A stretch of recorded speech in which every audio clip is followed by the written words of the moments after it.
पकड़ी रही तो मैं गिर जाऊंगी। यहाँ तो कोई भी नहीं है जो मुझे बचा सके। भीमपुर राज्य में राजा विश्वसेन नाम के एक राजा रहते थे। उनकी एक बेटी थी जिसका नाम राजकुमारी सुकन्या था। राजा अपनी बेटी से बहुत प्रेम करते थे। पिताजी, मैं महादेव के मंदिर जाकर भगवान की प्रार्थना करना चाहती हूँ। सुना है वहाँ हर मनोकामना पूरी होती है। हाँ बेटा, ये सच बात है, लेकिन वो मंदिर काली पहाड़ी पर है और काली पहाड़ी बहुत ऊंची है। तुम उस पहाड़ी पर कैसे चढ़ोगी? तुम्हें कुछ हो गया तो? जब तक आपका आशीर्वाद मेरे साथ है तब तक मुझे कुछ नहीं होगा। अच्छा बेटा, तुम एक काम करो, मंत्री जी के साथ चली जाओ। पिताजी, क्या मैं आपके साथ नहीं जा सकती? ठीक है मेरी बेटी, मैं तुम्हारी बात भला कैसे टाल सकता हूँ। राजा राजकुमारी को लेकर महादेव के मंदिर के लिए निकल पड़ते हैं।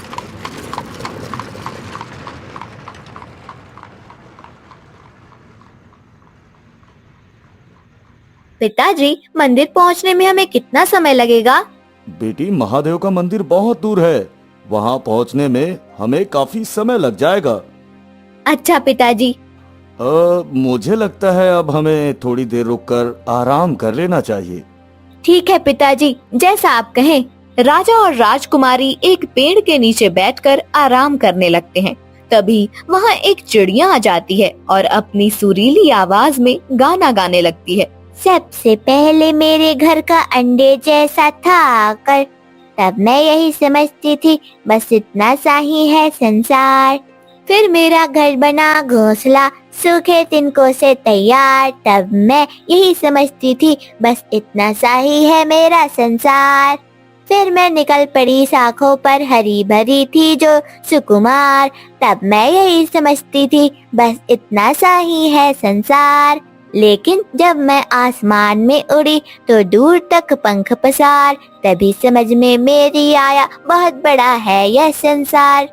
राजकुमारी चिड़िया का गाना सुनकर उठ जाती हैं और कहती हैं, अरे वाह नन्ही चिड़िया, तुम तो बहुत ही अच्छा गाती हो। मेरा नाम है झिलमिल चिड़िया, मैं हूँ सबसे अलग, सबसे निराली। मुझसे जो भी मिलता है कहता मुझे निराली। तुम तो बातें भी अच्छी करती हो। पिताजी देखिए, इस नन्ही चिड़िया को कितना अच्छा गाती है। हाँ, ये चिड़िया तो बहुत प्यारी है। अब मुझे बहुत जोरों की भूख लगी है। क्या आपके पास मेरे लिए कुछ खाने को है? नहीं, पर रुको, मैं तुम्हारे खाने का अभी बंदोबस्त करती हूँ। पिताजी, इस नन्ही चिड़िया को भूख लगी है। मंत्री जी, आप कहीं से फल तोड़कर ले आइए।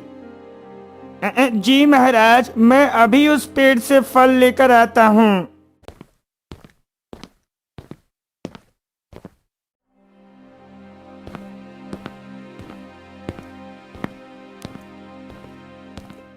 मंत्री जी पेड़ से अमरूद तोड़कर लाते हैं और राजकुमारी को देते हैं। ये लो झिलमिल चिड़िया, अच्छे से खाओ।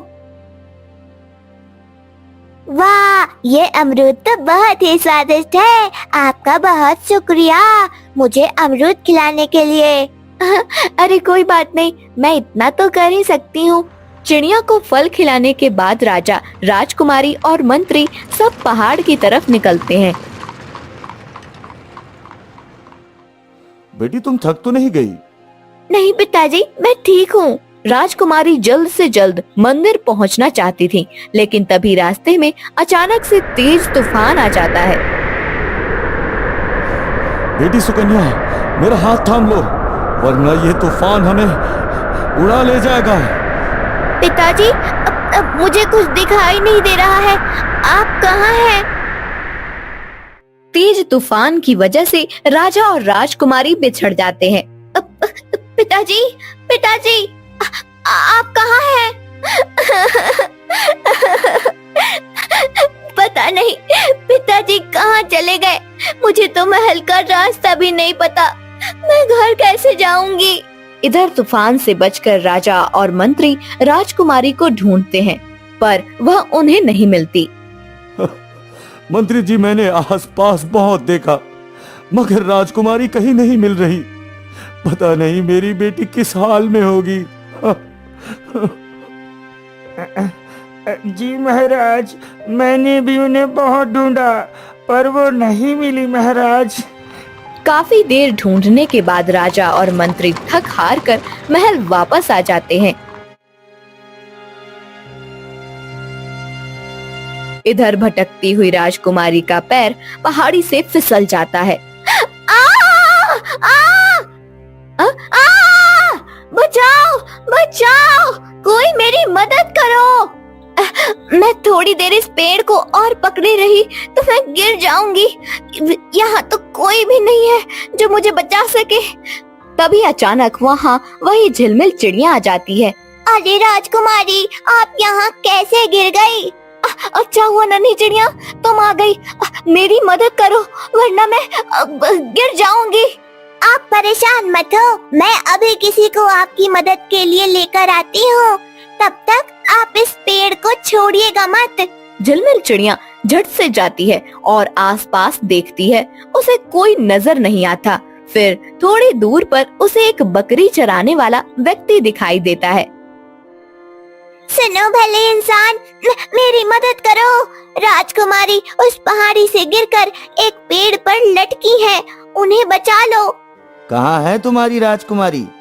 चलो मेरे साथ। भुवन तुरंत पहाड़ी पर पहुंच जाता है और देखता है कि राजकुमारी बुरे हाल में पेड़ से लटकी हुई हैं और उनके हाथों से खून बह रहा है। राजकुमारी, क्या आप मुझे सुन सकती हो? राजकुमारी। हाँ, मुझे बचा लो, मेरी मदद करो। मैं अब और इस पेड़ को पकड़कर नहीं रह सकती। अरे आप परेशान मत हो, मैं आपको बचाता हूँ, रुको जरा। इतना कहकर अनुज अपने पास रखी एक रस्सी निकालता है। राजकुमारी, मैं रस्सी फेंक रहा हूँ, आप इसे पकड़कर ऊपर आ जाइए। भुवन रस्सी फेंकता है। फिर राजकुमारी हिम्मत करके उस रस्सी से ऊपर आती है। राजकुमारी, आपके हाथों से तो बहुत खून निकल रहा है। हाँ राजकुमारी, खून तो बहुत निकल रहा है। तुम्हारा बहुत शुक्रिया, तुमने मेरी जान बचाई। कौन हो तुम? क्या नाम है तुम्हारा? मेरा नाम भुवन है। मैं अपनी बकरी चलाने निकला था, तभी इस नन्ही चिड़िया ने आकर मुझे आपके बारे में सब कुछ बताया। क्या तुम मुझे महादेव मंदिर तक ले चलोगे? हाँ, पर उससे पहले मैं आपके घाव के लिए जड़ी बूटी लेकर आता हूँ। भुवन जड़ी बूटी लेकर आता है और उसे राजकुमारी के घाव पर लगाता है। हाँ, अब आपके जख्म एकदम ठीक हो जाएंगे। हाँ, शुक्रिया तुम्हारा। अब भुवन राजकुमारी को लेकर मंदिर के लिए निकलता है। आधा रास्ता भी नहीं होता और रात हो जाती है। राजकुमारी, अब तो रात हो गई है, हमें यही रुककर सुबह का इंतजार करना चाहिए। सुबह होते ही हम मंदिर के लिए निकल जाएंगे। ठीक है। भुवन, राजकुमारी और झिलमिल चिड़िया तीनों पहाड़ी पर ठहर जाते हैं। अगली सुबह राजकुमारी अपने पिता को याद करके रोती रहती है। तभी अचानक भुवन की आँख खुलती है और वह राजकुमारी के आंसू देख लेता है। अरे राजकुमारी, आप रो क्यों रही हो? क्या हुआ राजकुमारी? नहीं, मैं तो नहीं रो रही। अरे, मैंने खुद देखा है आपके आंसू गिरते हुए। अब बताइए क्या बात है? राजकुमारी भुवन को सारी बात बताती है कि किस तरह वह अपने पिताजी से बिछड़ गई, पर वह अपना और अपने राज्य का नाम बताना भूल जाती है। अरे, ये तो बहुत बुरा हुआ। आप रोइए मत, मैं आपको मंदिर के दर्शन कराकर सही सलामत आपके राज्य पहुंचा दूंगा। क्या सच में? अरे हाँ भाई, सच में। चलिए, हमें अब मंदिर के लिए निकलना चाहिए। अब भुवन और राजकुमारी मंदिर के लिए निकलते हैं। तभी अचानक राजकुमारी को ठोकर लगती है और वह लुढ़कती हुई पहाड़ी से नीचे आ जाती है और उनके सर पर चोट लग जाती है। अरे राजकुमारी, आप ठीक तो हैं? भुवन राजकुमारी के ऊपर पानी छिड़कता है। वह होश में आती है। तुम कौन हो और मैं इस पहाड़ी पर क्या कर रही हूँ? मेरा नाम क्या है? भुवन और झिलमिल चिड़िया हैरत से राजकुमारी को देखते हैं। अरे, लगता है सर पर चोट लगने से आपकी याददाश्त चली गई।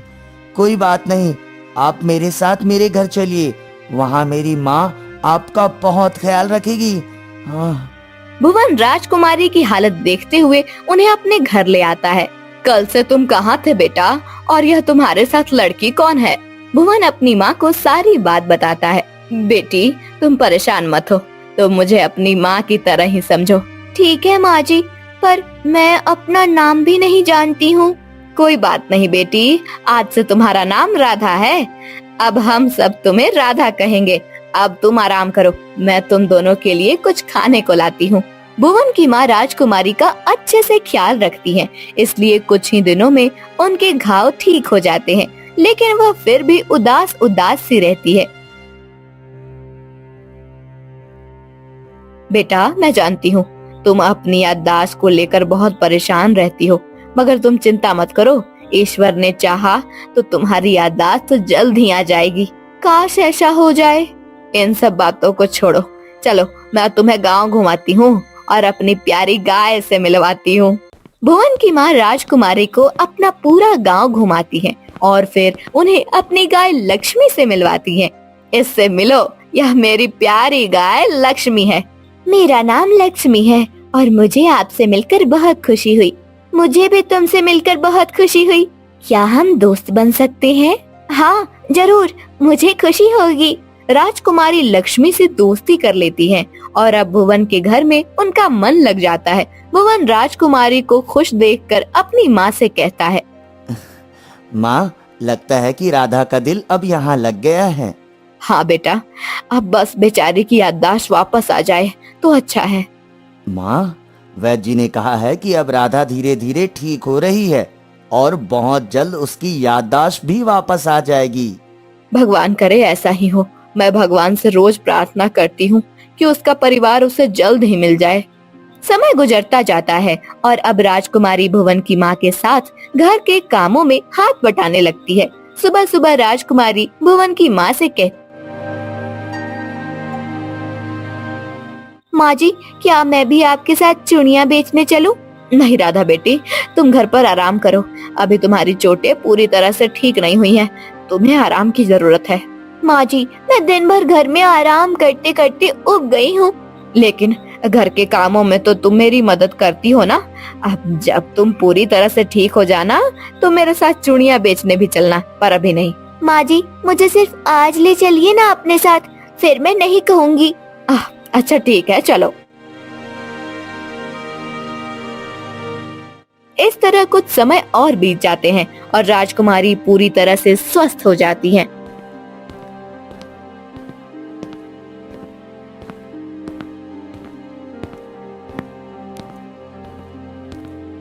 बेटी अब तुम पूरी तरह स्वस्थ हो चुकी हो, लेकिन फिर भी तुम्हारी याददाश्त वापस नहीं आई और ना ही तुम्हें कोई ढूंढने आया। जी माँ जी, पता नहीं मैं कौन हूँ और मेरे अपने कहाँ हैं। राजकुमारी यह कहकर उदास हो जाती है। राजकुमारी की उदासी को देखकर भुवन की माँ कहती है, बेटी मैं बात करके भुवन की माँ उन दोनों का विवाह करा देती है। भुवन क्या तुम इस शादी से खुश हो?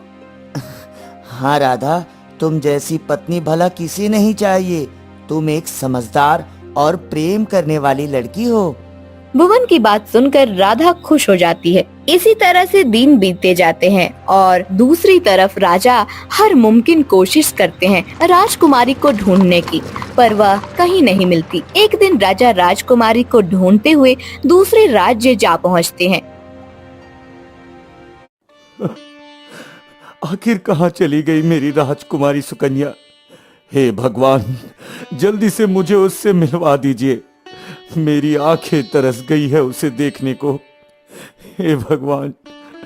अभी राजा भगवान से प्रार्थना ही कर रहे थे कि अचानक वहाँ से राजकुमारी भुवन के लिए खाना लेकर खेतों में जाती है। अरे ये तो मेरी बेटी सुकन्या है, पर यहाँ कहाँ जा रही है? सुकन्या, सुकन्या रुको बेटी, सुकन्या। आप कौन है? मैं आपको नहीं जानती और मेरा नाम सुकन्या नहीं राधा है। नहीं बेटी, तुम्हारा नाम सुकन्या है और तुम मेरी बेटी हो। तुम मुझे पहचान क्यों नहीं रही? याद है हम दोनों मंदिर जाने के लिए निकले थे और रास्ते में तुम मुझसे बिछड़ गई थी बेटी। याद करो बेटी। राजा से बात करते हुए राजकुमारी अपने दिमाग पर जोर देती है और फिर वह अपना अतीत याद करते हुए बेहोश होकर गिर जाती है। बेहोश होकर गिरने से एक पत्थर राजकुमारी के सर पर लग जाता है। अरे क्या हुआ मेरी बच्ची, तुम्हें कोई है, मेरी मदद करो, कोई है। राजा की आवाज सुनकर भुवन दौड़ता हुआ आता है। राधा, तुम्हें क्या हुआ? मैं अभी तुम्हें वैद्य जी के पास ले चलता हूँ। भुवन राजकुमारी को वैद्य जी के पास लेकर जाता है। वैद्य जी, मेरी पत्नी को बहुत चोट आई है, आप इसका इलाज कर दीजिए वैद्य जी। भुवन, तुम परेशान मत हो, मैं अभी तुम्हारी पत्नी का मरहम पट्टी कर देता हूँ बेटे, आराम से।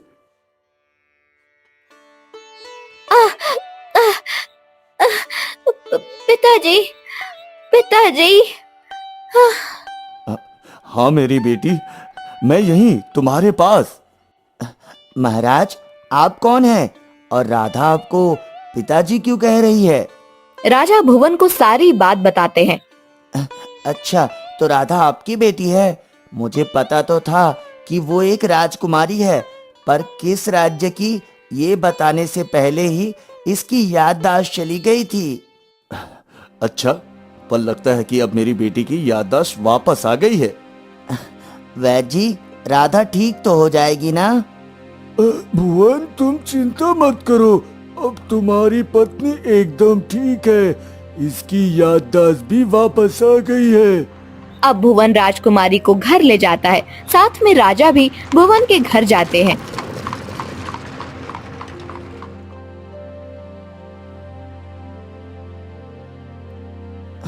माँ, तुम कहाँ हो?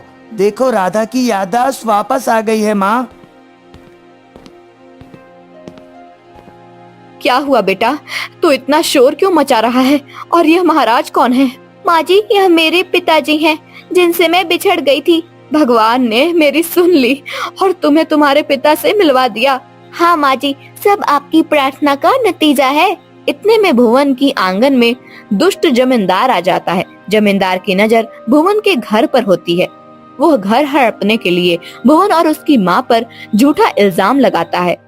महाराज, इन दोनों ने आपकी बेटी को शादी के लिए जबरदस्ती मजबूर किया था। ओए, तुम कौन हो और मैं तुम्हारी बात का यकीन क्यों करूं?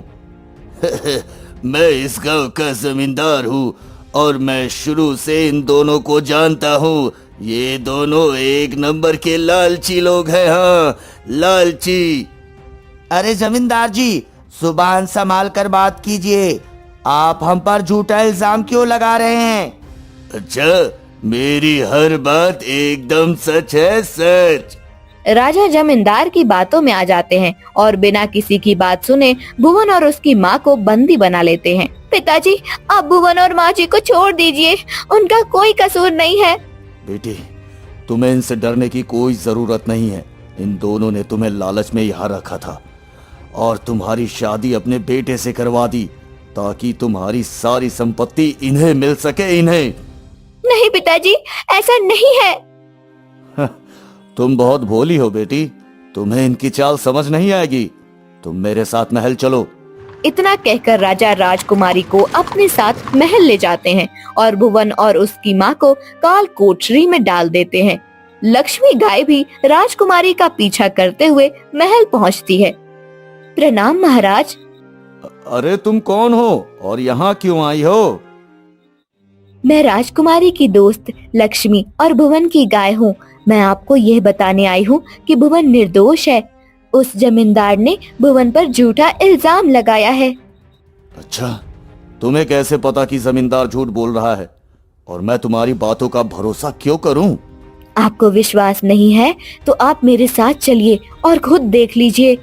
राजा लक्ष्मी गाय की बात सुनकर जमींदार की जमीन की तरफ जाते हैं, जहां वह देखते हैं। मैंने भुवन और उसकी माँ को फंसाकर काल कोठरी में डलवा दिया। अब मैं उनका घर आराम से हड़प लूंगा। अच्छा, तो तुमने ये सब जानबूझकर किया। मैं तुम्हें नहीं छोड़ूंगा, इसकी सजा तो तुम्हें मिलकर रहेगी। हाँ, अरे महाराज, ऐसा कुछ नहीं। मैं भला आपसे झूठ क्यों बोलूंगा महाराज। सैनिकों, अभी के अभी इस दुष्ट आदमी को गिरफ्तार कर लो। सैनिक जमींदार को बंदी बना लेते हैं और राजमहल ले आते हैं। सैनिकों, भुवन और उसकी माँ को आजाद करके यहाँ ले आओ। सैनिक राजा के आदेश पर तुरंत भुवन और उसकी माँ को लाते हैं। भुवन, मुझे माफ कर दो। मैंने तुम्हारे और तुम्हारी माँ के साथ बहुत गलत किया।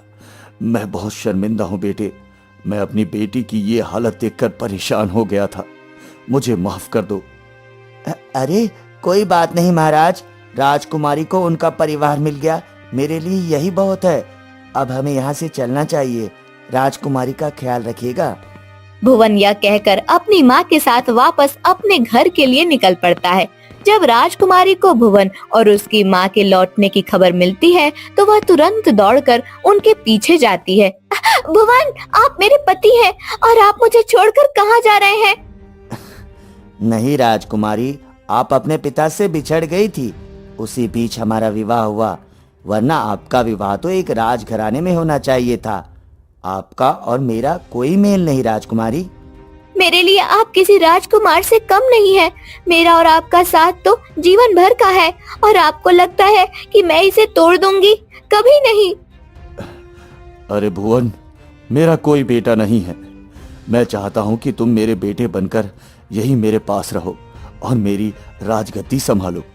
हाँ भुवन, मैं भी यही चाहती हूँ कि आप, माँ जी और लक्ष्मी हमारे साथ महल में ही रहे।